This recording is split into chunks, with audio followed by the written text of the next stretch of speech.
Siapa? Nah,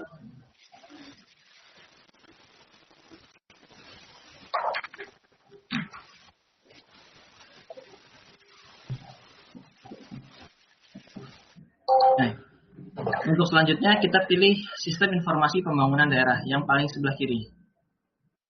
Nah, di menu ada 13 dan 90, kita pilih yang pembangunan daerah paling lagi 13. Ini akan masuk ke dalam sistem informasi pembangunan daerah. Nah, di dalam 3 menu utama ini ada pertama adalah data pembangunan daerah, lalu ada perencanaan pembangunan daerah, dan ada analisa dan profil pembangunan daerah. Nah, untuk daerah masing-masing bisa login ke dalam alamat masing-masing daerah, yaitu di login ke SIPD daerah. Ini bisa diklik login ke SIPD daerah. Nah, lalu bisa dipilih daerahnya masing-masing. Misalkan kita contoh, kita klik, mungkin ada yang mau jadi untuk di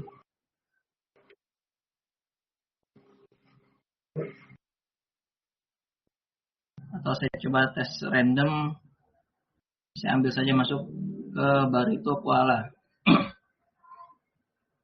Nah, ini saya pakai data dummy Pak ya, jadi sehingga datanya nggak masuk ke dalam data yang sedang berjalan saat ini. Nah,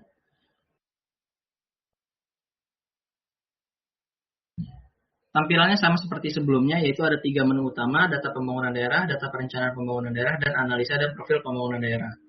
Di paling pojok kanan atas ada administrasi sistem. Nah, ini berfungsi untuk pengaturan keseluruhan secara sistem.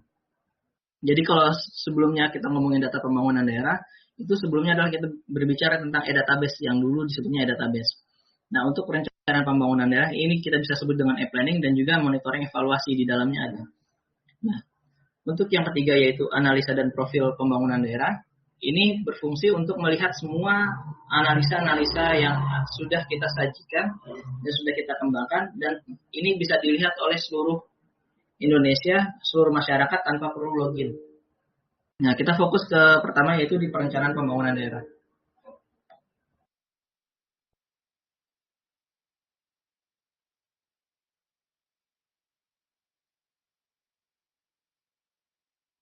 Untuk perencanaan pembangunan daerah sendiri nanti akan ada beberapa menu, yaitu terdiri dari RPJPD, dari RPJMD, ada Renstra-nya, ada RKPD, dan juga ada Renja. Ini mungkin jaringannya agak lambat karena jaringan saya di rumah sendiri.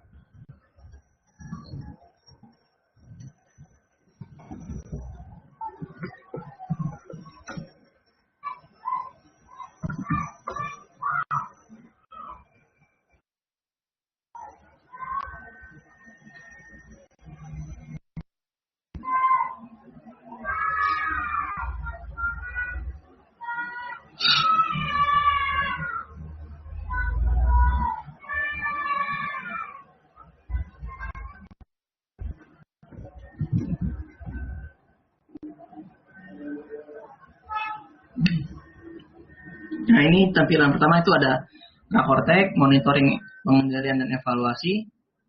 Lalu ada RPJPD, RPJMD, RKPD, RKPD perubahan, Rensa perangkat daerah, dan Renja perangkat daerah.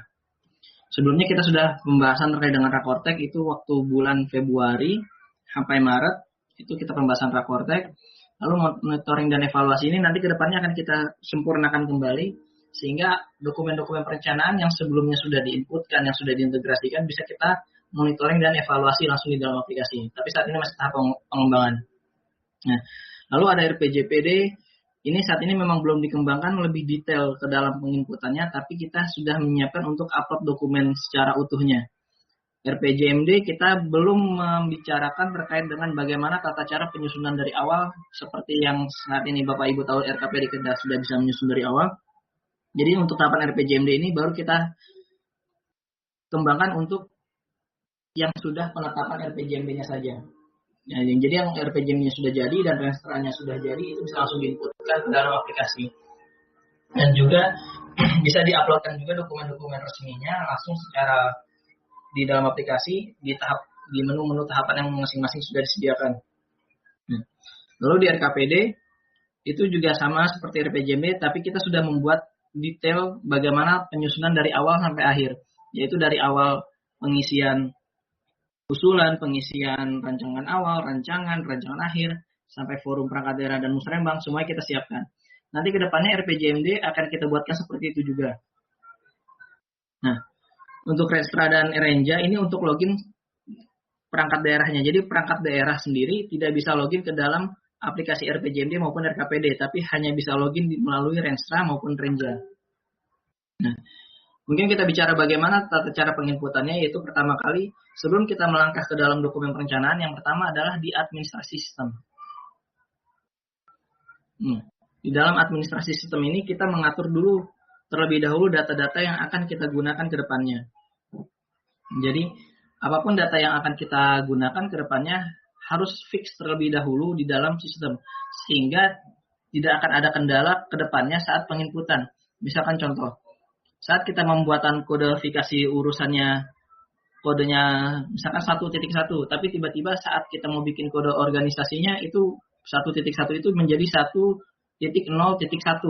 Nah, ini akan jadi kendala. Saat kedepannya data ini bakal ada kendala terkait dengan konsistensi, dan juga saat penginputan dia bisa saja tidak tertarik ke dalam referensinya. Ini jaringan saya agak berat.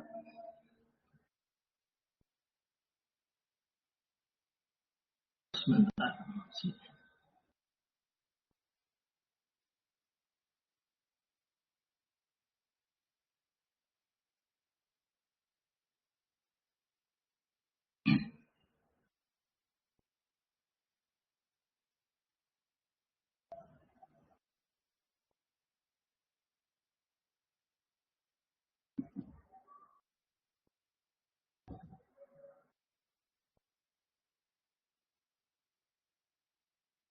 Ini seperti yang daminya berat.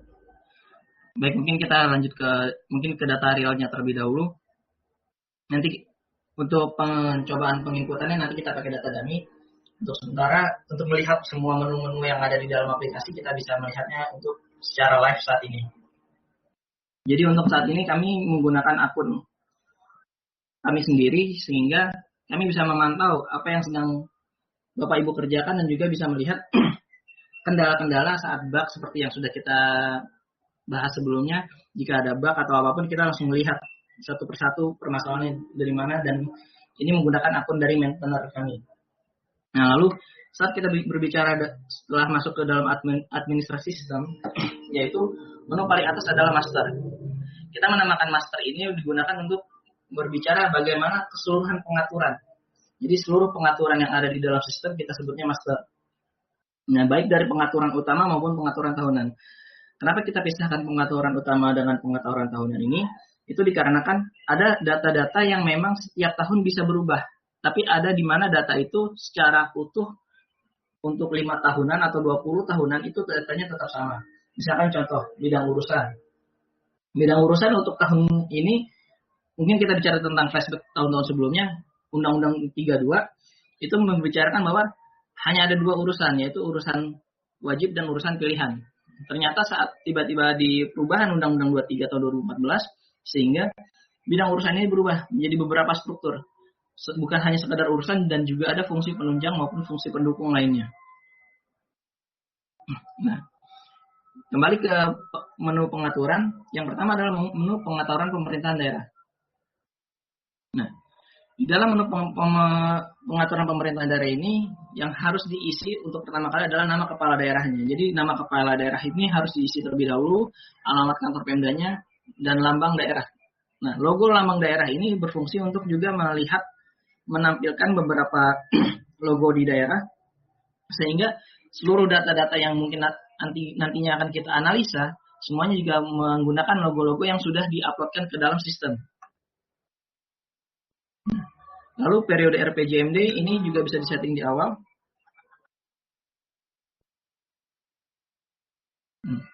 Lalu ada mode pengguna. Nah, mode pengguna ini terdiri dari 3 mode, yaitu pertama isi online, ada integrasi, push data, dan integrasi pull data. Nah, untuk isi online ini kita menginputnya secara langsung live. Sedangkan untuk integrasi push data, itu kita gunakan untuk daerah-daerah yang saat ini sedang dikembangkan, yaitu push data. Jadi data yang sudah ada di daerah langsung mengirim datanya ke dalam berbentuk API JSON yang masuk ke dalam sistem informasi pembangunan daerah.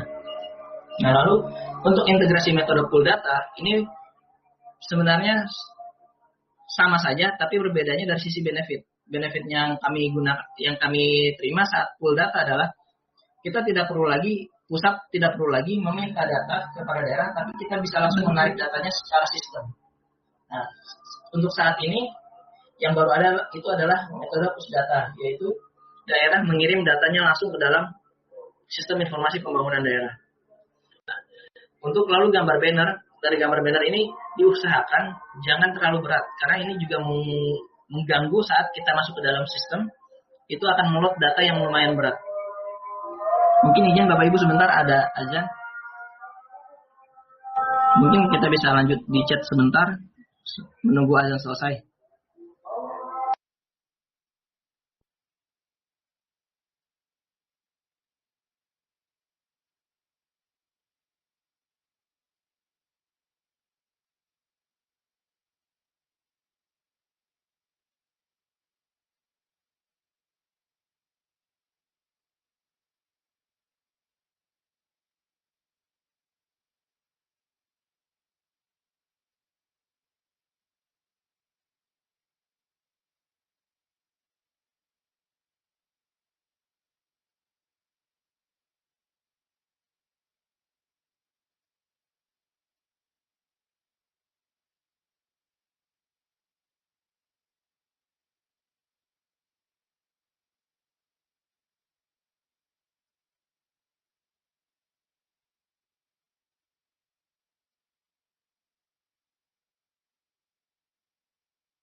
Baik Bapak Ibu, mungkin sudah selesai azan, kita lanjutkan. Ya. Tadi kita sudah sampai ke gambar banner, lalu ada pengaturan tema warna. Nah, tema warna ini digunakan untuk customize tampilan saja sebenarnya. Ini bisa digunakan untuk bagi Bapak Ibu di daerah, misalkan ada, ini sekarang kepala daerah kami warnanya warna merah, ya sudah pilih warna merah, ataupun ya sekarang partai kami warnanya biru, silakan warna biru, atau memang sesuai dengan logo kami warnanya biru, ya sudah pakai gunakan warna biru atau kuning dan lainnya. Ini hanya untuk menggunakan customize untuk memberikan bahwa ini adalah aplikasi daerah, bukan aplikasi pusat. Artinya dalam kata lain, Ini ayo kita kembangkan sama-sama, ayo kita kerjakan sama-sama, kita perbaiki, dan ini membangun untuk kedepannya Indonesia lebih baik, yaitu di mana data ini bisa terhubung antara pusat, provinsi maupun kabupaten kota. Nah, baik, mungkin lanjut ke pengaturan keduanya, itu pengaturan pemerintahan daerah 2. Yang pertama ada basis nomenklatur. Nah, di dalam sistem informasi pembangunan daerah, kita menyediakan untuk basis nomenklaturnya bisa pakai 13 maupun 90. Sehingga daerah yang sudah RPJMD-nya perubahan mengikuti RPJMD-nya mengikuti nomenklatur Permendagri 90 juga sudah bisa langsung mengikuti RPJMD-nya di dalam aplikasi. Bagi daerah yang memang masih menggunakan Permendagri 13, silahkan gunakan Permendagri 13. Caranya tinggal dipilih Permendagri 13 lalu diklik basis nomenklatur. Nah, ini terkadang daerah lupa mengklik tombol ini karena memang tulisannya bukan simpan tapi basis nomenklatur. Jadi saat kita klik basis nomenklatur ini, otomatis seluruh referensi saat penginputan menarik data-data terkait dengan Permendagri 13. Tapi kalau kita pilih Permendagri 90, lalu klik basis nomenklatur, dia merubah seluruh referensi terkait dengan SKPD, urusan, program kegiatan, semuanya berbasis dengan Permendagri 90. Nah, lalu ada mode perencanaan. Ini ada murni maupun perubahan. Lalu ada ambil program kegiatan, subkegiatan hanya dari Renstra. Nah, ini berfungsi untuk jika daerah saat Bapak bikin ukur.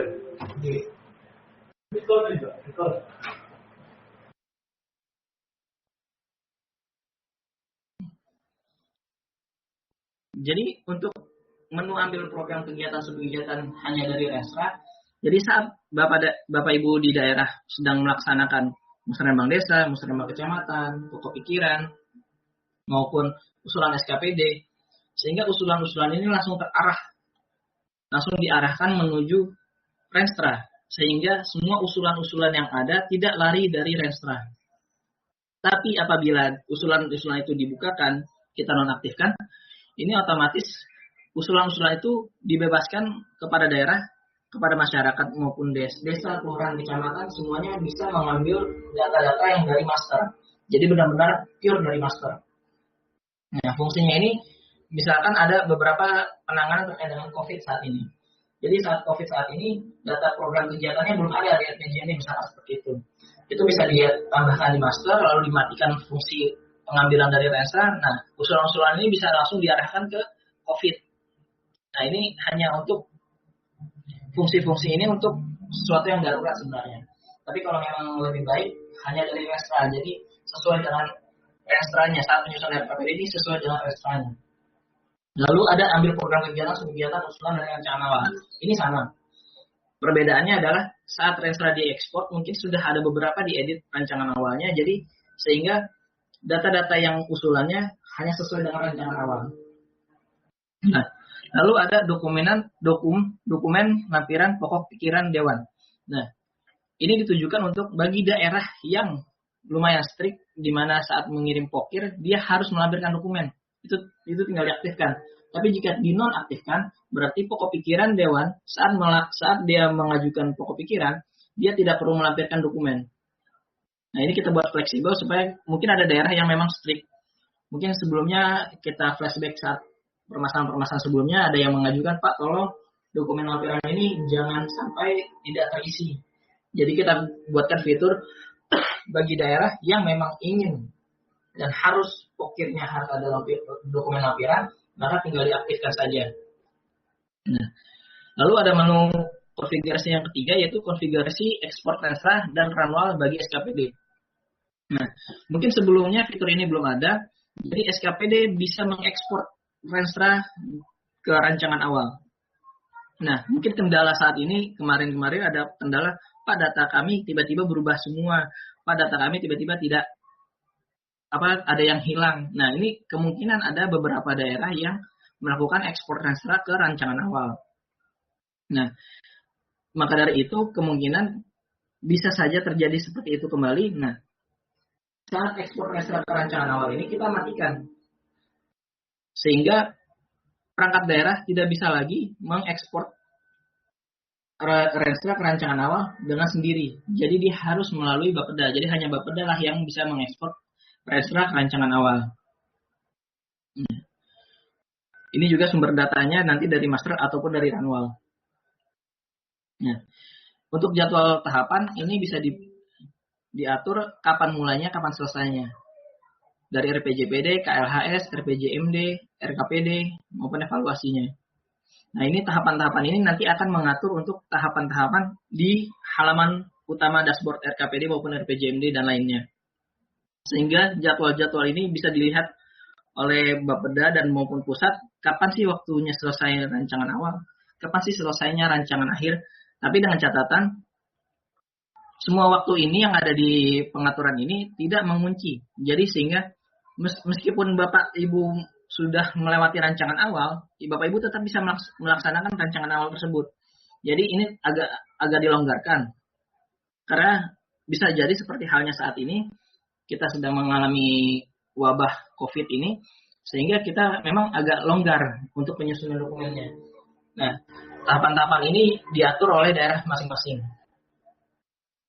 Baik, lalu ke atas ada pengaturan bidang urusan. Pengaturan bidang urusan kita bagi jadi dua, yaitu ada Permendagri 13 maupun Permendagri 90. Nah, data ini tidak akan tercampur. Jadi saat Bapak Ibu membuat urusan baru, membuat bidang baru, itu tidak akan mempengaruhi data-data Permendagri 90. Nah, begitu juga dengan 90 saat kita mengimport datanya dan menghapus semua bidang urusannya, itu tidak akan merubah data-data yang ada di Permendagri 13. Nah, mungkin saya share juga terkait dengan panduan, sehingga Bapak Ibu juga bisa melihat langsung panduannya.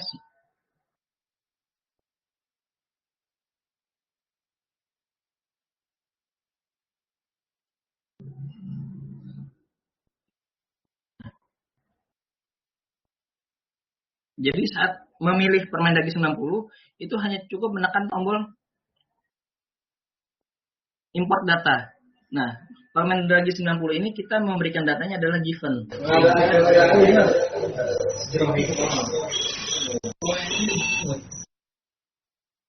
Sehingga data-data ini tidak bisa dirubah oleh Pemda. Sedangkan data Permendagri 13 itu bisa di-customize sedemikian rupa. Misalkan kita tambah urusan, kodenya 1, lalu uraiannya misalkan wajib pelayanan dasar, langsung kita tambahkan, simpan. Ini mohon maaf, saya kasih contohnya karena data ini data live, tadi data dummy-nya agak lambat servernya, atau mungkin saya coba pakai development. Sebentar.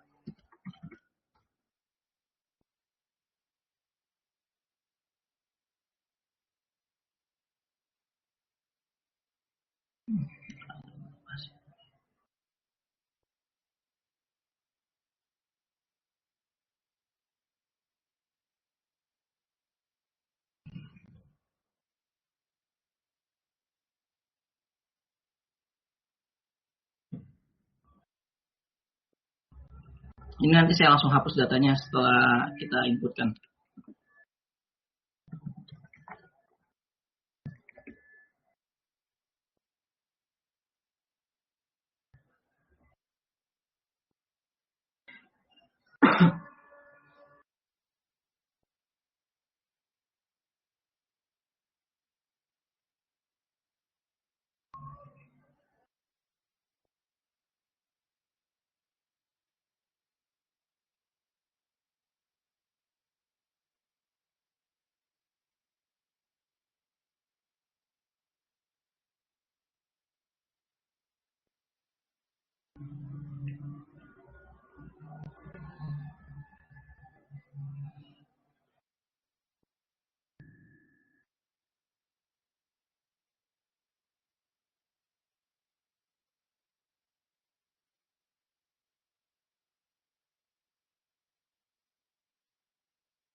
Ini izin saya langsung coba pakai dummy yang satunya lagi.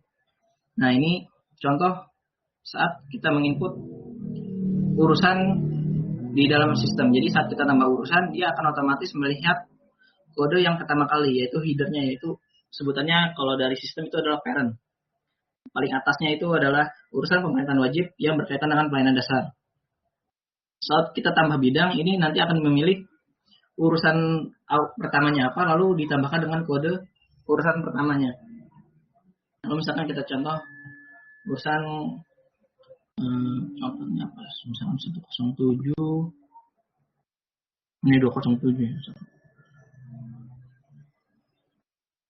Misalkan kita tambah dengan 107 itu adalah urusan bidang urusan pemerintahan bidang di tenaga kerja misalkan. Nah, di bawahnya ada urusan pusat. Maksudnya urusan pusat ini adalah urusan Permendagri 90. Jadi supaya langsung termapping antara data yang di daerah dari Permendagri 13-nya otomatis sesuai dengan Permendagri 90-nya.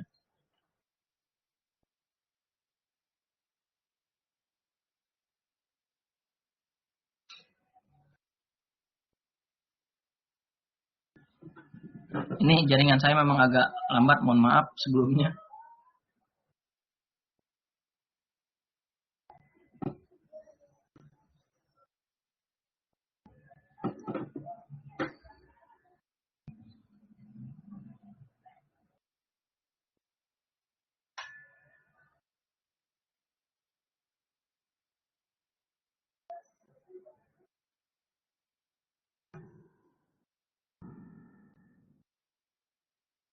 Nah ya, ini otomatis menjadi urusan baru. Misalnya tadi yang saya sudah sampaikan, urusan pemerintahan bidang tenaga kerja.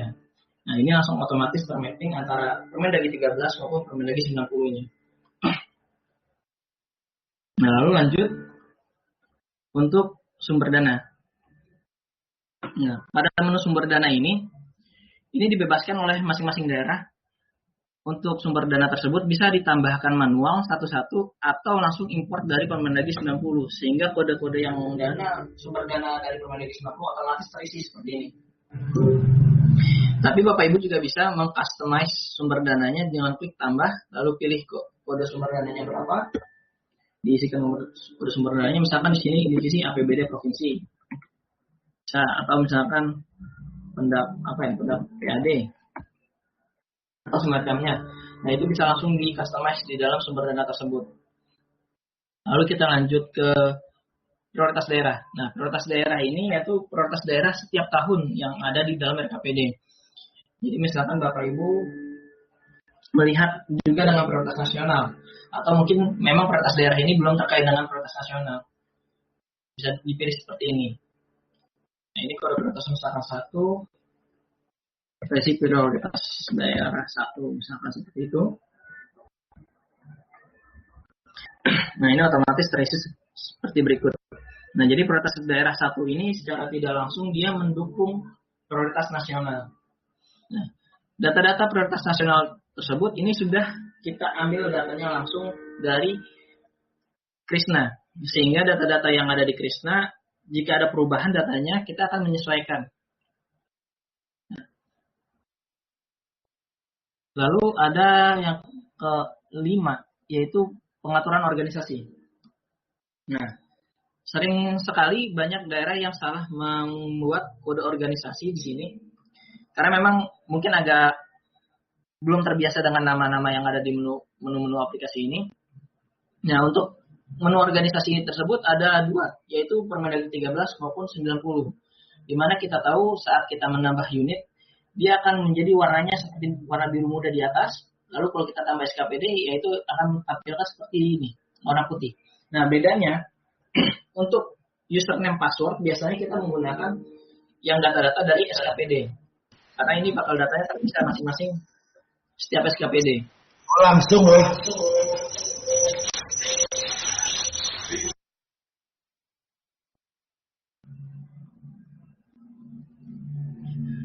Nah, misalkan kita tambah unit, yaitu pertama pilih bidang. Ini bidang utamanya apa? Misalkan pendidikan, lalu dipilih nama lainnya Dinas Pendidikan dan Kebudayaan, misalkan seperti itu.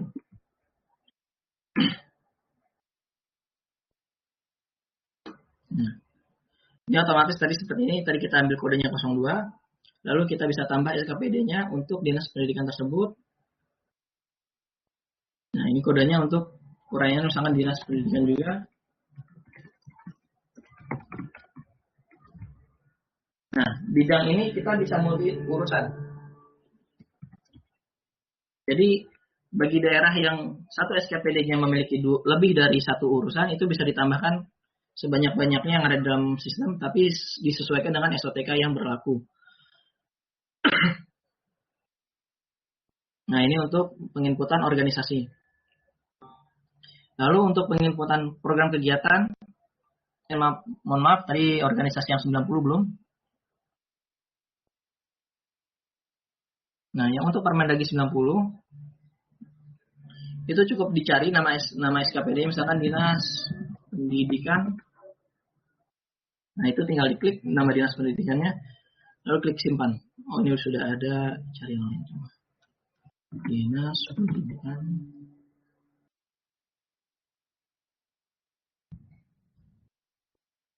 dan Kebudayaan. Tinggal klik simpan, lalu otomatis tersimpan. Nah, kenapa kita pilih cari dan tambah terlebih dahulu? Karena kode SKPD-nya ini akan disesuaikan dengan kode SKPD pertama kali saat dipilih. Tapi untuk pilihan bidangnya, seandainya misalkan pun saat di tengah-tengah penyusunan dokumen RKPD, tiba-tiba Dinas Pendidikan ini dilimpahkan urusan kebudayaan. Itu bisa diedit, ditambahkan kebudayaan. Nah, kodenya juga bisa diubah untuk kode terakhir, dan Dinas Pendidikan bisa kita ubah jadi Dinas Pendidikan dan Kebudayaan. Tapi kodenya tidak berubah. Kenapa kodenya tidak berubah?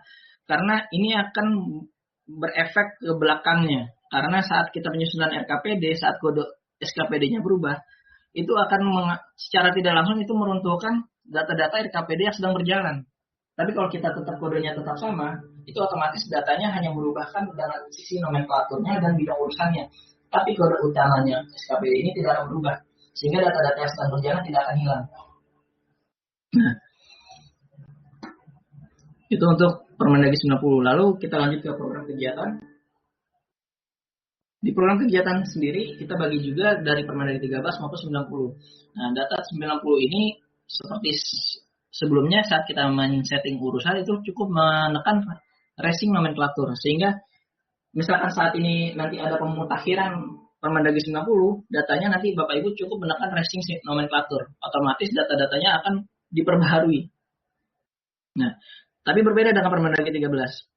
Saat kita berbicara dengan Permendagri 13, urusannya tadi sudah disesuaikan dengan urusan yang kita customize satu-satu, lalu kita harus menambahkan program kegiatan manual satu-satu juga. Nah, untuk program rutin kita pisahkan ada di urusan rutin. Jadi kita beri sendiri kodenya XXX urusan rutin, sehingga program kegiatan ini tidak tercampur dengan program rutin ini. Memang terkadang daerah itu punya kode yang unik-unik. Misalkan contoh, kendala saat kita sedang menyusun aplikasi ini, ada daerah yang membuat kode program urusan dengan kode 01.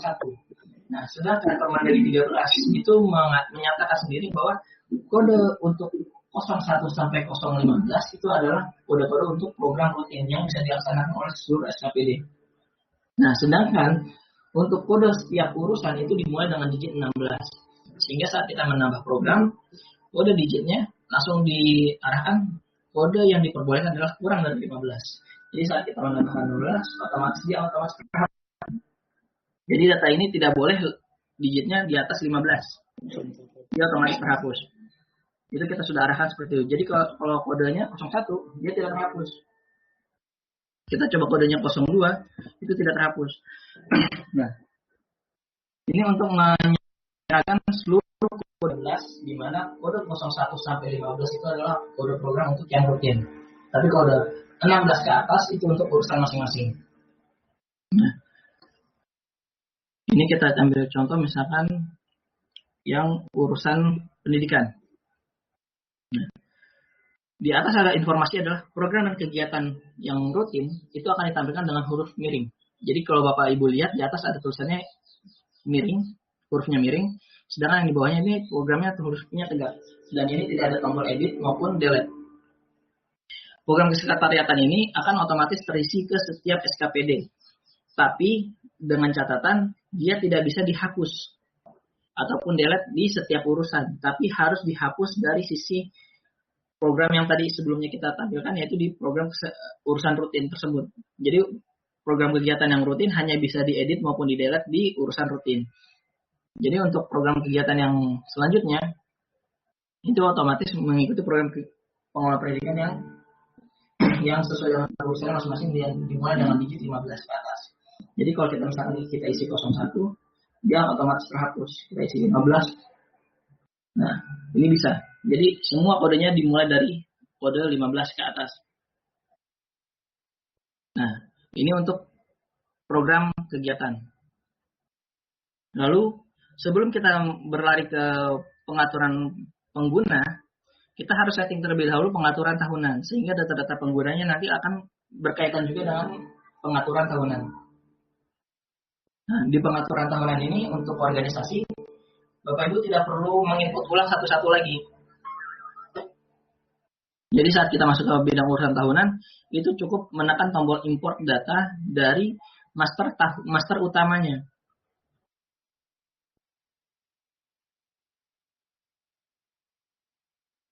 Nah, cukup menekan import bidang urusan pengaturan utama.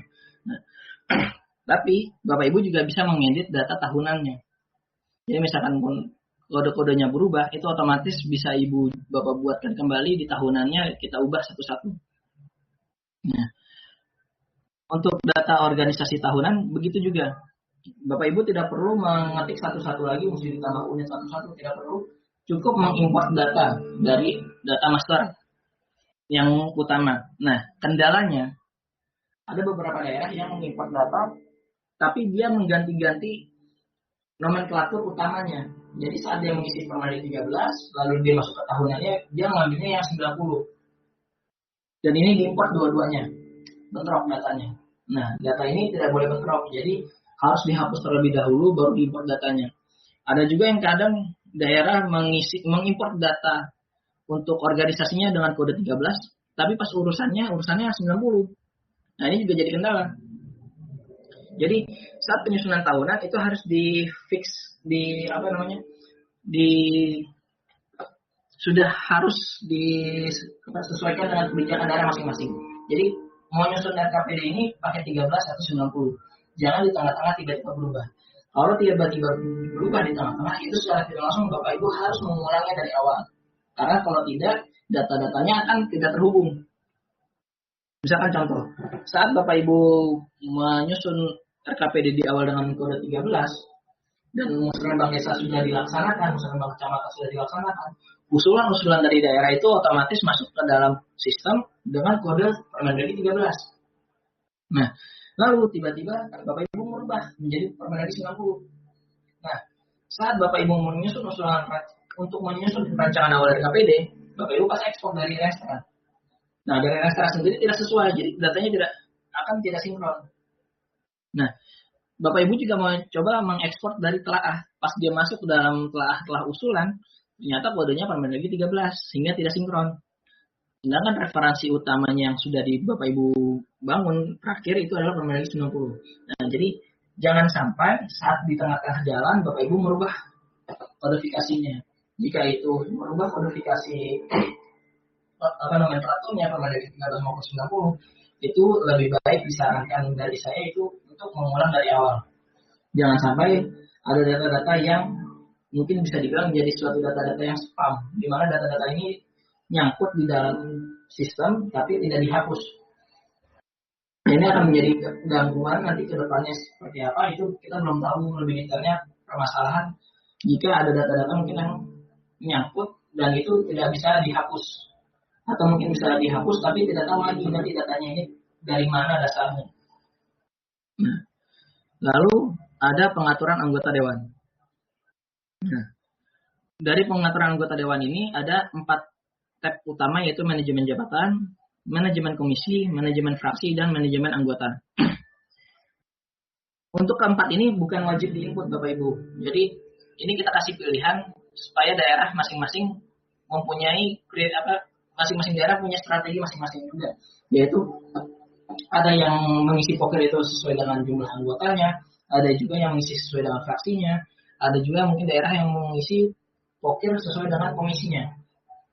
Nah, kebetulan kemarin ada yang bicara juga, kami mengisinya berdasarkan dapil. Nah, ini nanti akan kita kembangkan kembali, yaitu ada tab menu untuk dapil.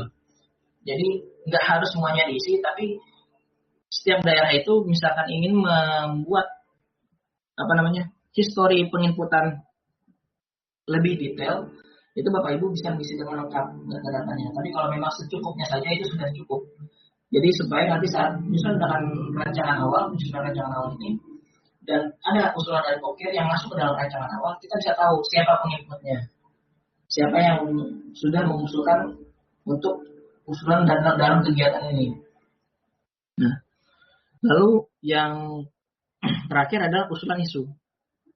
Nah, usulan isu ini bukan isu strategis RPJMD, bukan isu strategis yang ada di RKPD ataupun yang lainnya.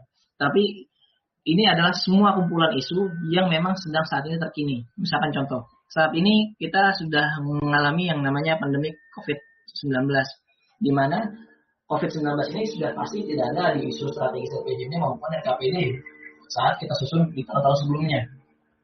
Tapi usulan-usulan ini digunakan untuk menggiring opini, menggiring usulan daerah supaya kalau mengusulkan sesuai dengan usulan-usulan yang terkini. Sehingga Bapak Ibu saat menyusun dokumen perencanaan itu tepat sasaran. Jadi tidak lari dari isu-isu yang saat ini. Misalkan contoh, saat kita ngomongin COVID-19, ya pasti kita butuh yang namanya pertama itu makanan. Jadi kurangnya pangan, misalnya kurangnya makanan dan pangan, kurangnya pangan di daerah tersebut, misalnya seperti itu. Jadi saat desa kecamatan ini mengusulkan usulan, dia pasti minta tolong dong pengadaan terhadap dengan makanan dan lain-lainnya supaya kami bisa lebih lama di dalam rumah, yaitu yang supaya kita tidak menyebarkan penyakit virus ini lebih banyak lagi karena peraturan PSBB. Nah, jadi usulan isu ini bukan sesuatu yang harus ada di dokumen, tapi ini hanya sebagai penggiring opini, penggiring usulan, sehingga usulan-usulan desa, kecamatan, dan SKPD itu mengarahkan sesuai dengan usulan yang Bapak Ibu sedang atur. Nah, itu mungkin kita bahas terkait dengan pengaturan master utama. Mungkin kita buka sesi tanya jawab. Sebelumnya ada yang kurang jelas, ini mohon maaf, mungkin suaranya agak putus-putus juga, jaringan saya mungkin kurang baik. Mungkin bisa dibantu untuk satu orang penanya lebih dahulu. Mungkin bisa dibuka mic-nya. Mungkin ada yang mau bertanya, silakan. Atau mungkin dari chat publik.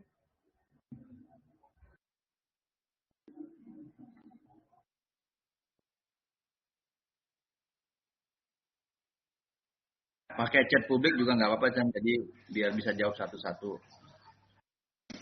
Mungkin ada pertanyaan, silakan di chat publik. Kalau memang nggak sempat itu di chat. Tapi kalau ada yang bicara silakan aja.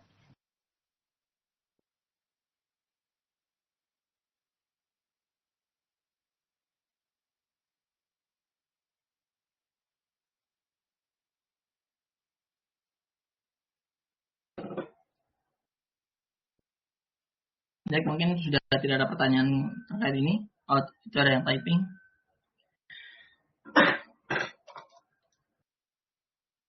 Silakan, Bu.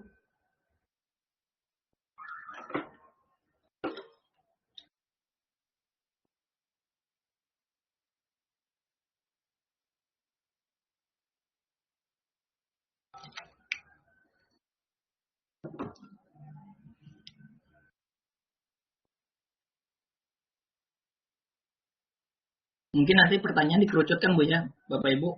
Jadi pertanyaan-pertanyaan ini hanya sekedar pertanyaan teknis, bukan pertanyaan terkait dengan kebijakan atau semacamnya. Karena dari sisi ini kita hanya pembahasan untuk penginputannya saja.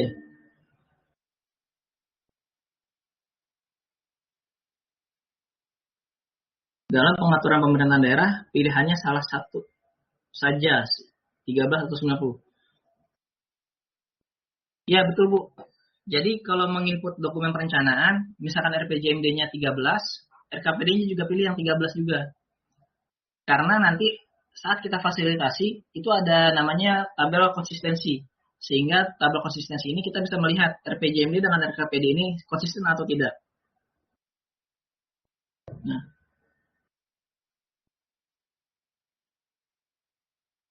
mungkin ada pertanyaan lagi?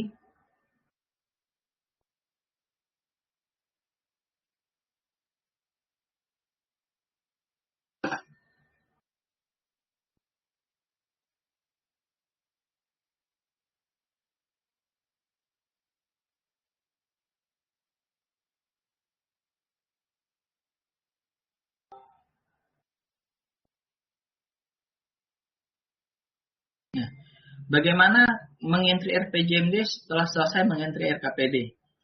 Sebenarnya ini bisa mengentry RPJMD sebelum RKPD. Tapi disarankan lebih baik RPJMD terlebih dahulu selesai, lalu renstranya selesai, diekspor ke RKPD. Kenapa seperti itu? Ini lebih mudah untuk melihat konsistensinya nanti. Jadi kalau Bapak, misalkan nih contoh, kita isi RKPD, sudah dari program 1 sampai 10 misalnya seperti itu. Sudah kita selesaikan, RKPD selesai, lalu kita isi RPJMD dan Restra. Ternyata ada program yang terlewat di RPJMD ataupun lebih banyak dibanding RKPD. Nah, jadi saat kita melihat konsistensi itu terlihat, oh ternyata program ini belum ada loh di RPJMD, tapi kita inputkan. Nah, itu hanya sebenarnya dari sisi daerah masing-masing itu kita dari sisi sistem itu bisa, nggak ada kendala dari sisi sistem. Tapi dari sisi konsistensi itu akan sulit bagi daerah jika ada kendala, misalkan RKPD timnya yang nyusun beda nih, yang ikut RPJMD yang nyusun beda juga. Nah, ini bisa jadi typo pun itu akan berpengaruh. Nah, karena kan indikator-indikator yang dimasukkan ke dalam RPJMD maupun RKPD itu input manual, bukan berdasarkan referensi master. Beda dengan program kegiatan. Kalau program kegiatan sudah ada di referensi master. Nah, itu nanti kebijakan masing-masing daerah. Apakah bisa setelah RKPD selesai input, lalu baru RPJMD, kemudian baru dihubungkan dari RKPD ke RPJMD atau Renstra? Nah, kalau dibilang terhubung, dia sebenarnya otomatis terhubung jika program kegiatannya kodenya sama. Itu otomatis langsung terhubung. Untuk program kegiatan.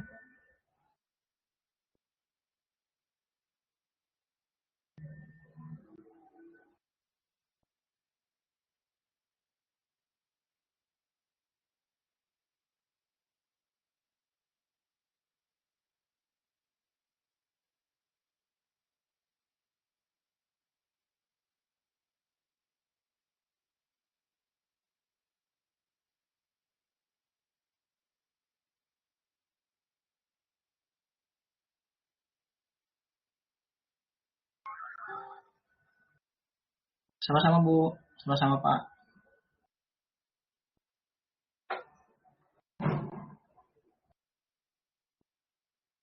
Apakah untuk Pokir bisa langsung diinput oleh Bapeda dengan menggunakan user Bapeda?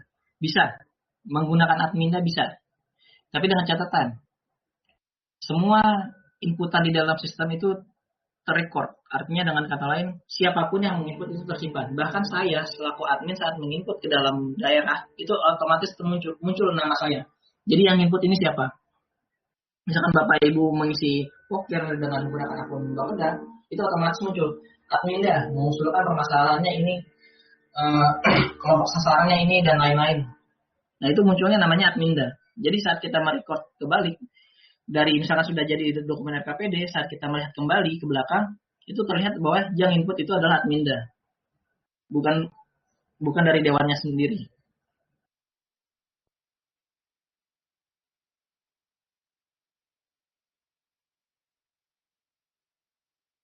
Kenapa nama SKPK berubah? Contoh dari daerah kami, Rumah Sakit Datu Beru berubah.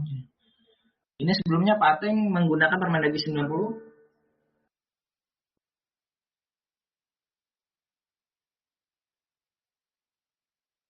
Izin Pak Ateng, apakah menggunakan Permendagri 90 atau 13?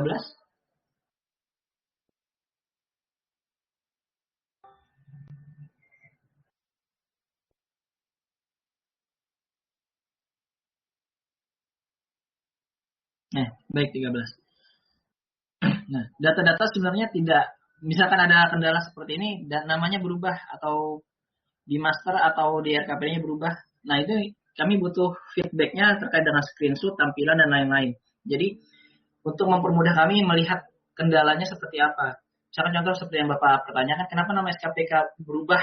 Contohnya dari daerah kami, Rumah Sakit Datu Beru berubah menjadi Rumah Sakit Wampu. Nah, ini kita belum bisa langsung menjawab pertanyaannya secara to the point. Tapi kita harus cek dulu sebelumnya. Ini kenapa bisa berubah? Mungkin dari masternya ada yang berubah, atau saat import dia merubah namanya, atau mungkin juga saat dia sudah memasukkan datanya ke dalam RPJMD dengan nama Rumah Sakit Wampu, tapi di masternya dirubah menjadi namanya Beru, misalnya seperti itu. Nah, tapi dia lupa meresinkronisasikan data-data perangkat daerahnya ke dalam RPJMD maupun Renstra, sehingga data ini tidak langsung otomatis berubah. Nah, jadi setiap data-data yang dirubah di master itu tidak langsung otomatis merubah data-data yang ada di RPJMD maupun RKPD. Makanya kita butuh tombol atau sebutannya lebih tepatnya resinkronisasi. Tujuannya itu jika ada yang iseng, dengan kata lain, ada yang merubah data master, itu tidak langsung otomatis merubah data-data di RPJMD maupun di RKPD Bapak. Jadi butuh tetap resync datanya. Kurang lebih seperti itu Pak. Mungkin nanti permasalahan Bapak bisa didetailkan dan diberikan screenshot maupun link lengkapnya nanti dikirim ke saya di chat di grup. Untuk yang di grup input maupun chat pribadi bisa Bapak langsung kirimkan, nanti kita cek ulang lagi kenapa kendalanya seperti apa.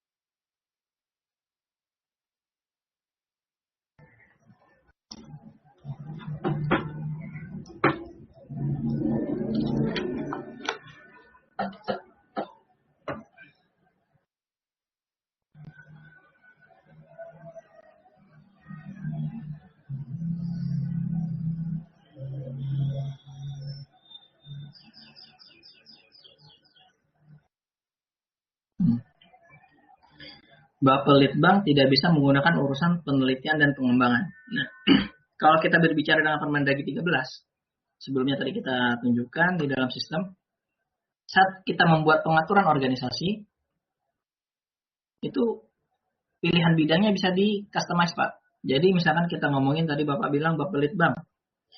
Misalkan kita bikin tambah SKPD. Anggaplah ini contoh urusannya sudah sesuai yang tadi. Lalu nama SKPD-nya adalah Bapelitbang.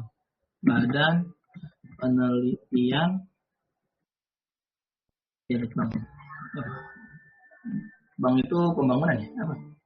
Saya lupa. Pengembangan. Nah, lalu kita pilih bidang yaitu Litbang. Penelitian dan pengembangan. Nah, ini kebetulan ada di urusan yang sudah kita buat. Jadi, saat memilih pilihan bidang ini, itu yang menentukan bahwa SKPD ini menggunakan urusan apa. Jadi kalau settingan urusannya belum tertera di dalam organisasinya tersebut, otomatis dia tidak bisa melihat urusan-urusan yang ada di Litbang tersebut. Jadi meskipun SKPD dibuatkan dengan banyaknya SKPD, tapi pilihan bidangnya tidak terpilih, dia otomatis tidak bisa melihat urusannya.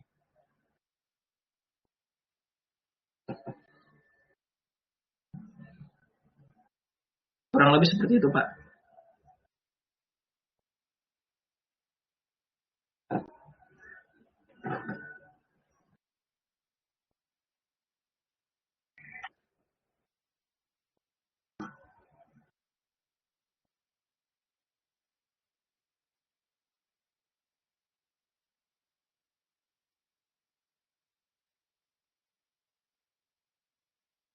Baik, ada pertanyaan lagi?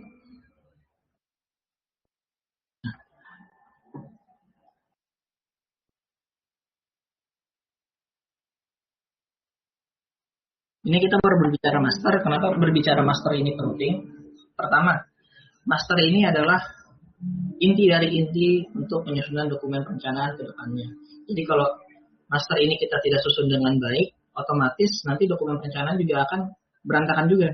Karena struktur-strukturnya itu akan tidak sinkron antara kode-kode yang ada di master dengan kode-kode yang akan disusun di RKPD maupun RPJMD dan lainnya. Misalkan contoh, ada beberapa kendala permasalahan di daerah yang mungkin misalkan saya kasih contoh, ada yang membuat kodenya tidak konsisten. Misalkan contoh, ada yang menggunakan 101 untuk urusan wajib. Tapi ada juga yang bikin 1.1 untuk urusan wajib. Nah, untuk urusan berikutnya, tiba-tiba dia bikinnya 1.002, misalkan seperti itu. Ya, dinas pendidikannya ketika nanti saya perbaiki. Ini hanya contoh dummy saja. Nah, jadi core utama dalam penyusunan dokumen perencanaan ini dalam sistem yaitu adalah di master. Nah, Bapak bisa melihat sendiri betapa bagusnya saat Permendagri 90 ini disusun, yaitu adalah lebih mudahnya daerah untuk memilih, tidak perlu men-setting ulang satu-satu seperti urusan organisasi. Nah, jadi itu tujuan utama Permendagri 90 disusun, yaitu untuk memudahkan dan menyamakan seluruh kodifikasi program kegiatan yang ada. Nah, mungkin ada pertanyaan lagi, silakan.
Baik, ada pertanyaan lagi?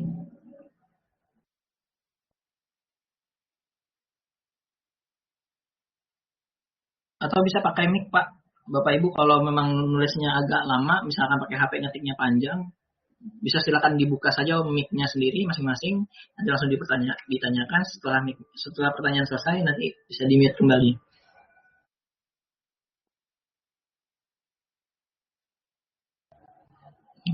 Nah, ini pertanyaan yang bagus. Saat ini kami menggunakan Permendagri 13. Sekarang ini melaksanakan pemetaan ke Permendagri 90 tahun. Nanti kami harus input ulang ke SIPD. Jawabannya tidak. Kita akan menyediakan fitur untuk pemetaan. Nah, kenapa kita menyediakan fitur untuk pemetaan? Karena satu, Pak, kita tujuan utama untuk penyusunan dokumen berbasis dengan yang murni itu untuk melihat konsistensi.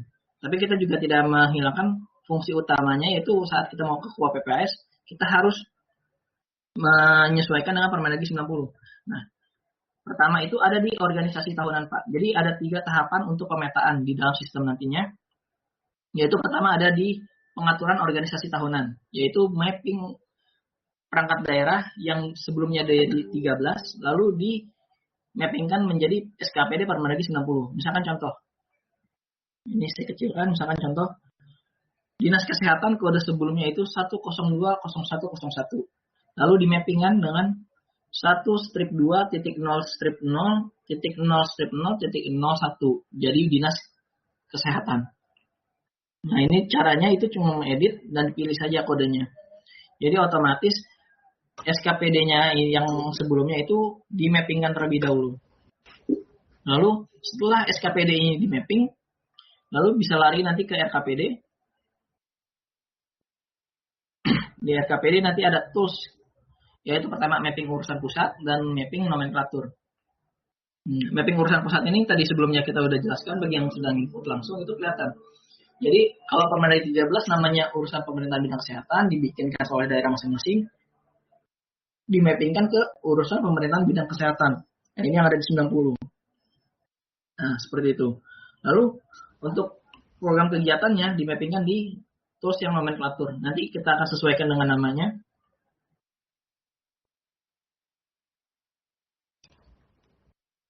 Program pengelolaan pendidikan, misalkan contoh.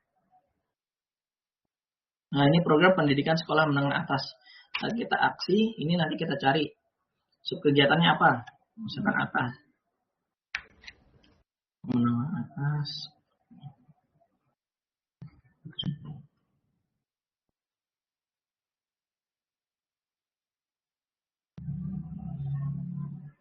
Nah, ini anggaplah contoh seperti ini. Nah, nanti berarti dari kegiatan pengelolaan pendidikan sekolah menengah atas ini otomatis termapping ke kegiatan pembangunan perpustakaan sekolah.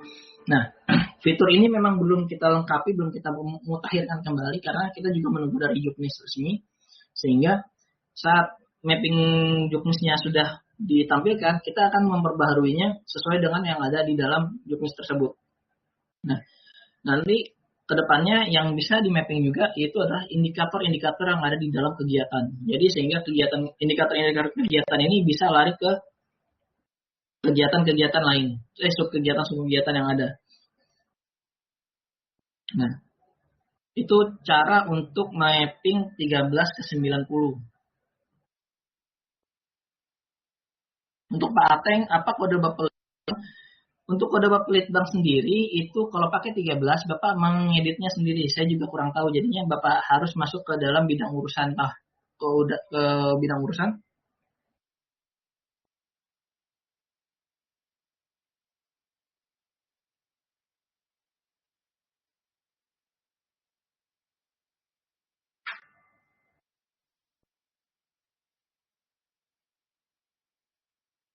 Baik, mungkin satu-satu. Tadi Pak Ateng bilangnya di atas pakai 13, lalu pakai 90.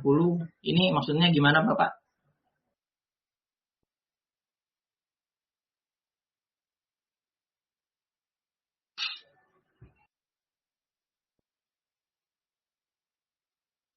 Mas Iksan, lanjut aja Mas. Satu-satu jawabnya Mas. Ya, ini yang tadi Pak ya dari Padang Lawas sudah kita jawab. Untuk 90, Bapak ikuti saja yang ada di Permendagri 90. Kita sudah sesuaikan kode-kodenya sesuai dengan Permendagri 90. Jadi nggak ada kode-kode yang nggak sesuai dengan Permendagri 90. Jadi kita sudah plug tampilannya sesuai dengan 90. Sehingga kalau Bapak mencari referensi kode-kode tersebut bisa dibaca di Permendagri 90-nya langsung. Baik, untuk Monef Kabit Litbang Monef Bapeda apa ini? Bapeda Batu. Maaf mungkin terlewat, barangkali sudah dijelaskan. Mau nanya kalau sudah selesai pemetaan, apakah disarankan langsung pakai yang basis Permendagri 90? Kegiatan yang tidak terpetakan gimana ya? Nunggu penguatan atau bagaimana? Nah, kalau tadi sudah dipetakan, nanti akan diintegrasikan ke PPAS. Bagaimana dengan kegiatan yang tidak terpetakan? Kita bicara dari sisi sistem, bukan dari sisi kebijakan. Dari sisi sistem, yang tidak terpetakan itu tidak akan terkirim datanya ke Permendagri 90 yang di versi PPAS.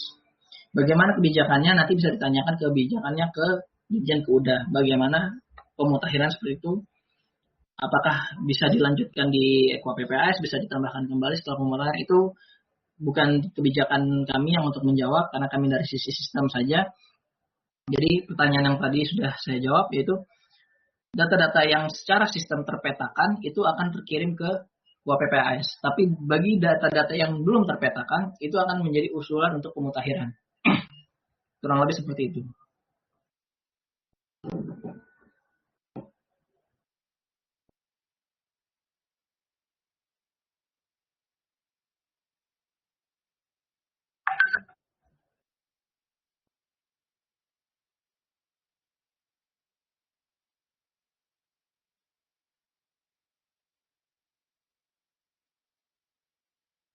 Ada pertanyaan lagi? Dan ini Pak Ateng nanyain, Kalau untuk Bapelitbang, organisasinya untuk ke 90 bagaimana katanya? Maksudnya gitu kali. Iya Pak, kalau organisasinya sesuai dengan 90, maksudnya saya juga sendirinya belum hafal Pak kode organisasi keseluruhan. Nama kodenya Pak ya. Tapi Oke, kalau bisa dilihat dari 90.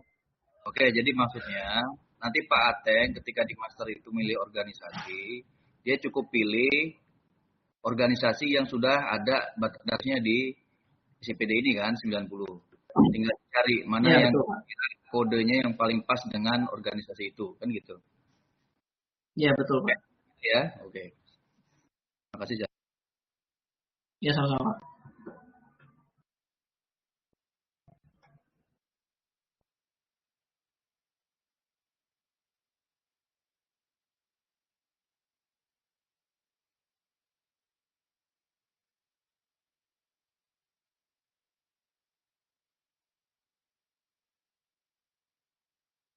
Baik, apakah ada pertanyaan kembali?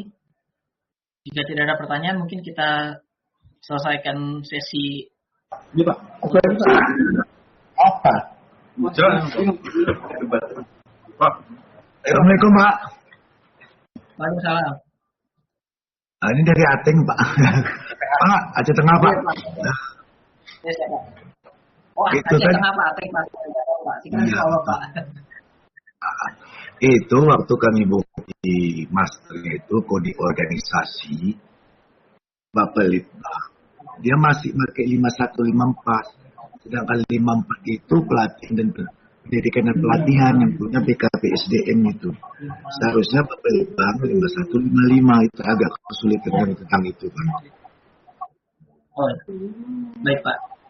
Saya akan kasih contoh lagi Pak ya untuk dengan betul sekali Pak. Pertanyaan Bapak ini bagus Pak. Ini juga kendala yang kami temukan juga di Permendagri 90 yaitu kode organisasi untuk Bapelitbang itu ternyata hanya 1 digit. Sedangkan dalam kode SKP dalam urusan yang diambilnya itu ada 2. Nah, bagaimana Iya, caranya untuk merubah itu?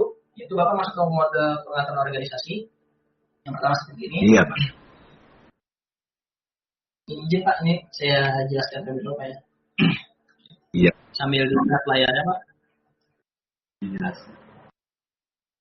Jadi sebentar Pak ya, ini agak loading. Nah, jadi kalau Bapak masuk ke Permendagri 90-nya, Bapak cari misalkan Litbang.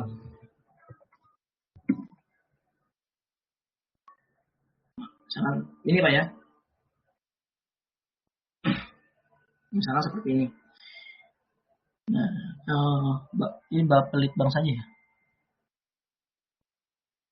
Bapelitbang.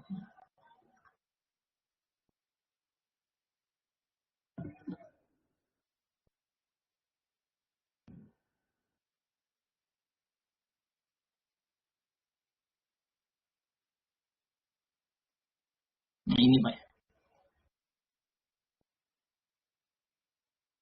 Nah, ini Bapak bisa edit Pak di sebelah kanan, tombol edit, itu bisa mengcustomize urusan yang diampung. Ini Bapak bisa hapus juga, Bapak bisa pilih dengan, misalkan contoh nih, kita ambil random, Bapak pun bisa Bapelitbangnya ini bisa mengambil kode urusan pendidikan. Jadi otomatis dia bakal mengambil kode urusan pendidikan. Ini contoh Pak. Nah, tapi kode utamanya SKPD ini itu tidak berubah. Nah, ini sudah kita konsultasikan juga dengan yang penyusun Permendagri 90. Jadi memang maksimal di Permendagri 90 terkesan hanya 3 urusan pertama. Hanya 3 urusan. Tapi saat saya tanyakan kembali, bagaimana dengan urusan-urusan bagaimana dengan perangkat daerah yang lebih dari 3 urusan? Bagaimana mengampunya? Nah, itu caranya Pak. Jadi meskipun sudah diberikan 3 urusan, secara kode SKPD-nya tertulis dengan 3 urusan, tapi sebenarnya dia bisa mengambil lebih dari 3 urusan tersebut. Nah, caranya adalah saat men-setting pilihan bidang kembali. Jadi Bapak edit di pilihan bidangnya kembali. Sehingga urusan yang tadi, perangkat daerah yang tadi Bapak bilang, Bapak sesuaikan kembali dengan urusan yang bakal diampung. Nah, itu Pak, kurang lebih seperti itu Pak. Atau mungkin kurang jelas jawaban saya Pak?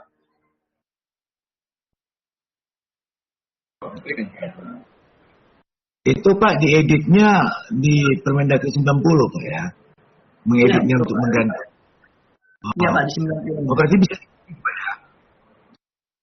Bisa Pak. Jadi urusan itu di dalam perangkat daerah tetap bisa di customize sehingga data-data yang memang seharusnya diambil di di SKPD itu bisa tetap disesuaikan dengan pilihan bidangnya. Oh iya. Oke Pak, coba kami tes dulu Pak ya di SCPD itu ya Bapak Litbang Pak. Baik Terima Pak. kasih. Sama-sama Pak. Nah ini untuk Bapak dan Cilacap. Saat ini sudah input melalui API rancangan awal pakai Permendikbud 13. Apa bisa input API rancangan akhir langsung pakai Permendikbud 90 atau harus tetap mapping? Nah, kalau pertanyaan dari sisi sistem bisa. Tapi kalau dari sisi kebijakannya nanti Bapak tanyakan lagi, konsultasikan ke wilayah. Tapi kalau dari sisi sistem kami merekomendasikan tetap pakai 13.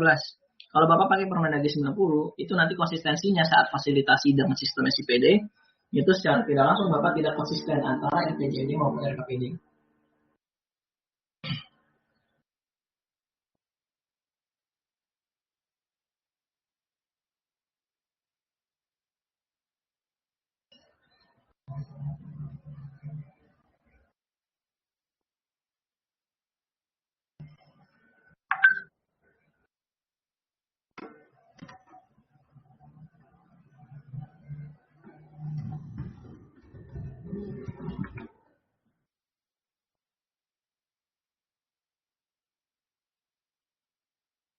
Dan menambahkan nih jawaban dari Bapeda Cilacap. Memang kalau seperti ini betul kata Ican. Kalau API itu tidak menutup 90 atau 13 yang dikirim tetap akan diterima oleh sistem. Tapi berdampak terhadap kebijakan. Makanya sebaiknya Bapak Ibu ketika berproses untuk apakah 13 apa 90 tetap mengacu kepada nomenklatur RPJMD. Nah, itu kan sudah ada pedoman RKPD yang akan diterbitkan dan akan disampaikan ke Bapak Ibu sekalian. Nah, kita berpeganganlah kepada pedoman RKPD tersebut. Saya pikir itu, Chan. Jadi jangan sampai Ya Pak. daerah berbeda-beda pandangannya. Ini ada bagusnya juga itu sampaikan di sini. Terima kasih, Chan. Ya sama Pak.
Chan, ini kita input langsung apa sudah masuk melalui proses API, Chan? Masih input langsung ya? Ini pembahasan input langsung Pak. Kalau API nanti bisa jawab aja sebenarnya ke saya. Nanti mungkin ada sesi lain Pak. Ini kita sesi master dulu. Mungkin lain hari kita sesi untuk penyebutan RPJMD, sesi penyebutan RKPD. Tapi kalau pertanyaan mungkin bisa saya jawab. Oke. Berarti tadi baru sisi organisasi ya untuk masternya ya. Dari sisi masternya aja Pak. Oke. Nanti setelah itu baru proses input dari rancangan awal dan seterusnya. Oke, lanjut, Chan.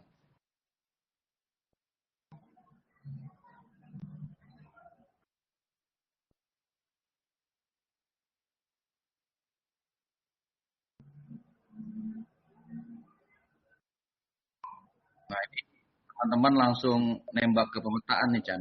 Ini yang udah integrasi. Jadi maksud saya nanti pelan-pelan ya, Chan, jawabnya. Artinya Baik, Pak. ini sensitif ini.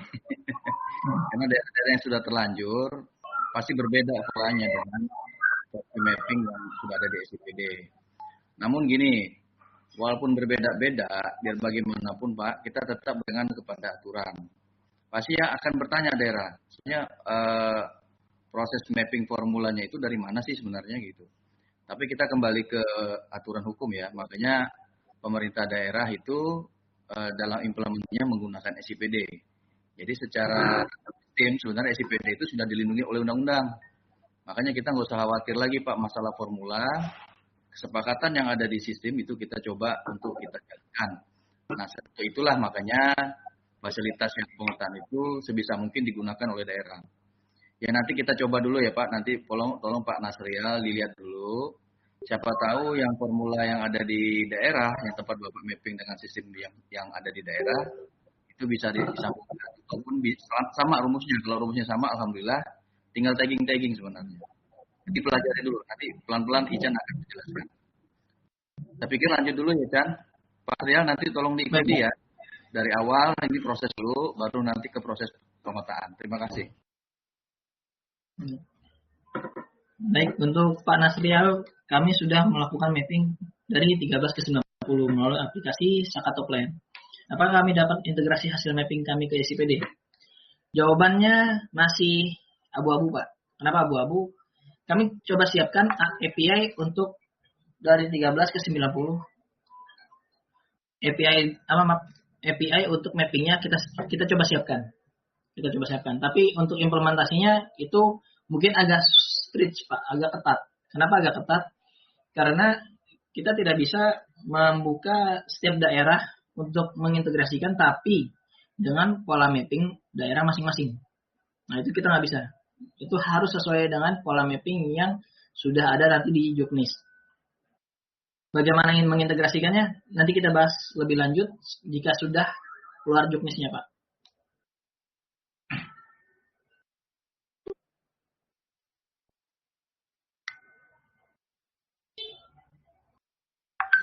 Untuk dari Bapeda Mempawah itu bisa di scroll ke atas Bapak Ibu, untuk chat di atas nanti ada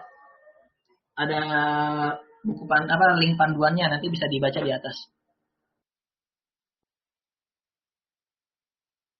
Jadi kalau untuk integrasi mapping, kita sebenarnya mencoba untuk membuatkan API untuk integrasinya, tapi ya itu tadi Bapak Ibu, mohon maaf, memang daerah masing-masing saat ini mempunyai pola mapping yang berbeda-beda, sehingga kami kesulitan untuk mengintegrasikannya nanti ke depannya. Tapi bagaimananya kita coba. Bukan berarti tidak mungkin, tapi kita coba. Nah, untuk yang saat ini kita sediakan yaitu adalah data-data yang harus di mapping secara manual di dalam sistem. Tapi bagaimana integrasinya nanti setelah Juknis selesai, kita coba pembahasan lagi untuk API-nya, kita coba untuk mengintegrasikannya.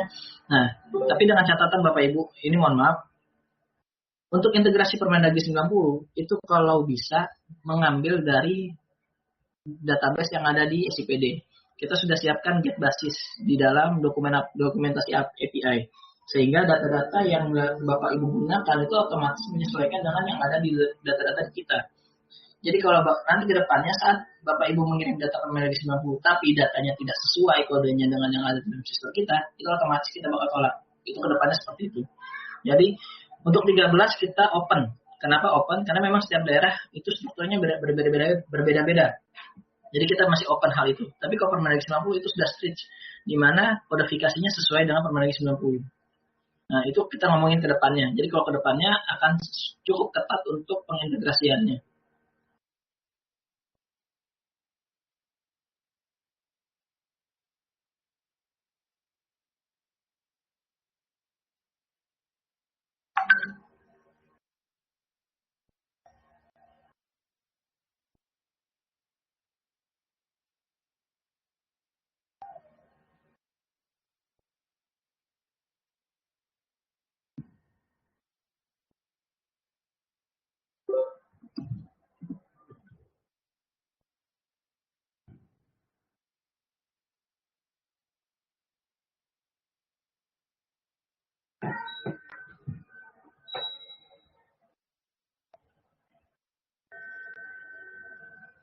Mungkin waktunya kita batasi sampai jam 13:15 waktu Indonesia Barat, Pak ya.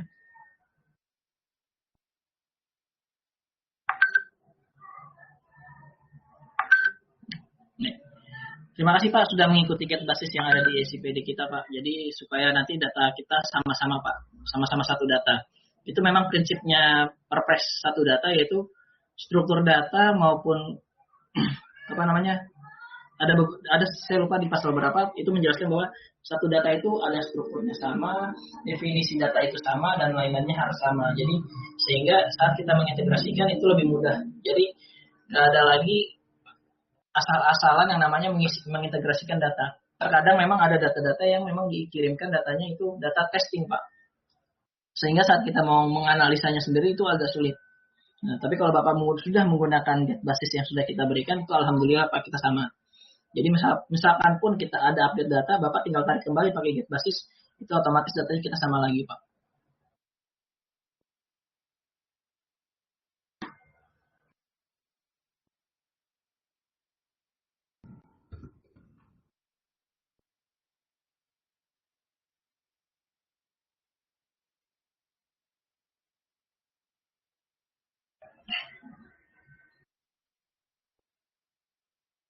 Makasih ya Pak Nasriel ya untuk bergabung. Nanti kita akan tindak lanjuti juga Pak yang akan proses itu. Tapi sementara ini biar Ican komprehensif dulu, biar memperlihatkan semua proses yang sudah ada di dalam SIPD yang terkait dengan perencanaan. Lanjut dulu Chan, biar waktunya efektif Chan. Silakan. Ya Pak, ini udah sesi tanya jawab Pak untuk master sudah selesai. Nanti jika ada pertanyaan kembali bisa dipertanyakan kembali.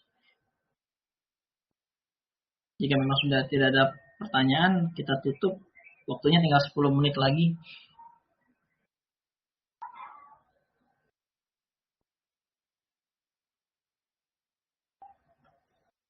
Jika ingin berbicara juga silakan Bapak Ibu. Jadi nggak perlu harus komen juga, bisa bicara juga. Nanti tinggal di open saja mic-nya. Tapi mohon untuk bergantian pertanyaannya. Jadi tidak saling berebut pertanyaan.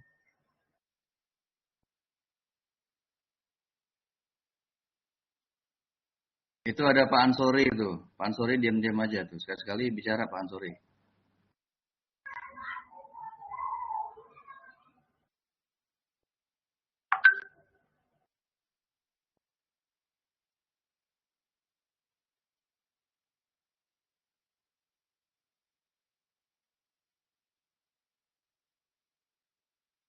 Dari teman-teman wilayah, kalau memang ada bergabung di sini, mungkin bisa.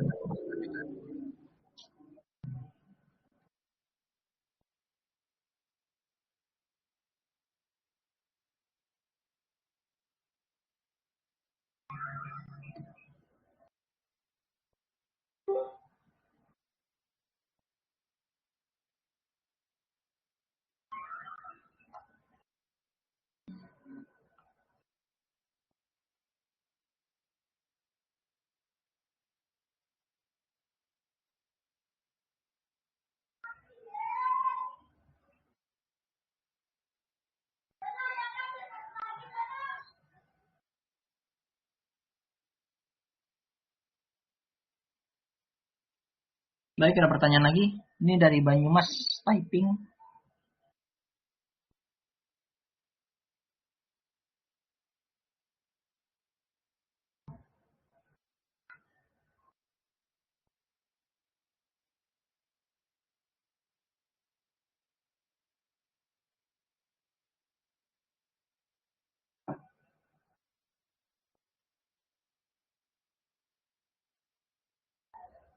Bagaimana cara memappingkan subunit kerja seperti UPT ke Formulis 50 atau coba kita tarik. Nah, jadi sebenarnya data yang sudah dikirimkan by API ataupun yang input, itu data-data yang saya tampilkan ini, itu sudah selevel, Bu, Bapak Ibu, maaf, di Banyumas. Nah, ini sudah selevel, jadi artinya subunit maupun SKPD kita bikin selevel, sehingga data-datanya ini saat dimappingkan itu juga bisa memappingkan untuk UPT itu juga bisa langsung dimappingkan. Karena kita buatnya selevel di dalam sistem. Jadi kalau kita lihat di API, sebenarnya di API, kalau kita lihat struktur API, itu hanya satu yang kita strukturkan yaitu SKPD. Yaitu sebenarnya dia sudah include juga dengan UPT. Jadi kalau misalkan Bapak Ibu mau mengirim datanya sekaligus dengan UPT, itu otomatis juga masuk ke dalam sistemnya, dia selevel dengan SKPD. Tapi kalau di dalam sistem, kalau Bapak Ibu melihatnya, saat dia secara input langsung, kita membuat dua level, yaitu pertama unit dan yang satu lagi SKPD. Nah, kalau SKPD ini seluruh, baik dinas maupun UPT kita selevelkan.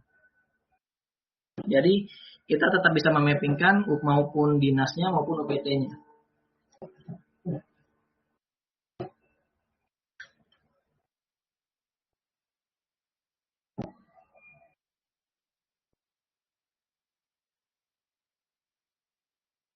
Kasih contoh, Chan, yang ke UPT, Chan. Ini misalkan, sebentar Pak.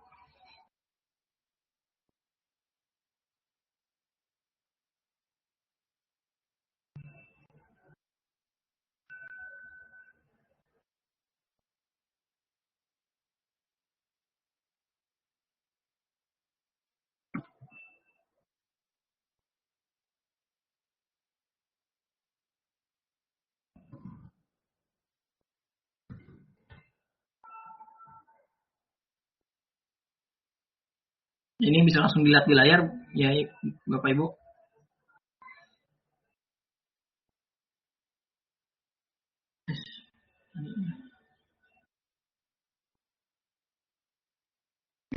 Misalkan puskesmas, Chan. Puskesmas itu kan selevel UPT itu. Nah, ini misalkan sekolah.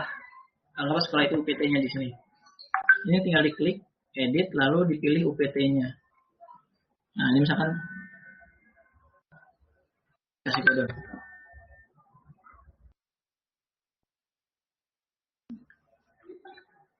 Nah, kurang lebih seperti itu. Ini memang belum disempurnakan kembali fitur-fiturnya, tapi ini gambaran bagaimana demonya nanti kurang lebih seperti itu, Bapak Ibu. Untuk yang UPT.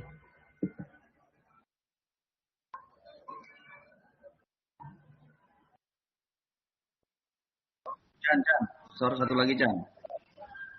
Yang kaitan kode organisasi yang strip sama titik belum ya? Sudah diseragamkan belum? Oh, kalau itu Pak, kemarin saya bahas sama Mas Sulis, jadi untuk pengiriman datanya saja nanti kita saat pengiriman datanya ke PPAS nanti kodifikasinya otomatis kita hilangkan stripnya Pak. Kalau diatur jadi kita nggak pengaruh ya? Nggak terlalu signifikan perubahannya Pak, karena memang kalau kita nggak strip di awal untuk penyusunan kodifikasi di awal ini agak susah Pak. Jadi kita sesuai dulu dengan 90, nanti saat kita kirimkan datanya ke PPAS, itu nanti kita sesuaikan kembali datanya. Oh, sudah terkonversi deh ya dengan titiknya, udah oke. Iya. Oke, lanjut.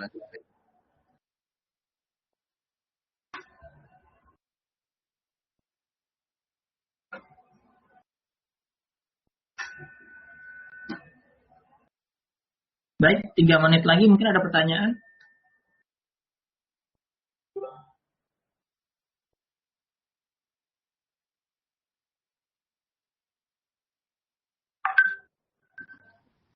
Jadi saran saja kepada kawan-kawan ketika melakukan pemetaan organisasi, memang harus pandai-pandai nih bagaimana organisasi yang sudah existing di daerah itu bisa masuk ke masing-masing urusan.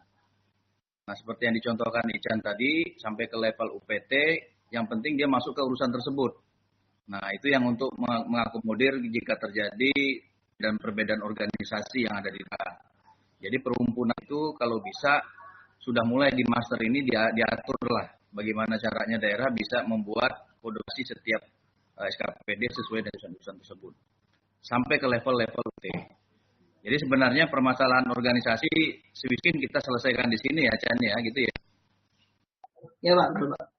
Ya mudah-mudahan ini bisa mempermudah lah nanti untuk bisa mengintegrasikan ke 90. Ini sebenarnya penting. Lagi nggak kawan-kawan yang kaitan ini. Tapi saya pikir sudah ada contoh ya, jadi nanti bisa dicoba dulu lah. Yang penting tahu prosesnya dulu, apa nanti jika ada kendala-kendala bisa ada koordinasi lebih lanjut. Silakan Chan, makasih Chan, bagus ini. Baik Pak, mungkin sudah cukup untuk sesi saat ini Pak. Mungkin lain kali kita akan buat sesi seperti ini lagi Pak untuk pembelajaran. Jadi nanti akan kita share kembali untuk link sesi berikutnya.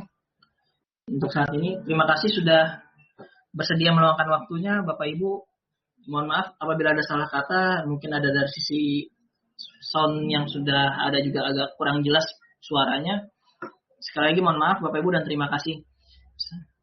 Assalamualaikum warahmatullahi wabarakatuh. Kami tutup sesinya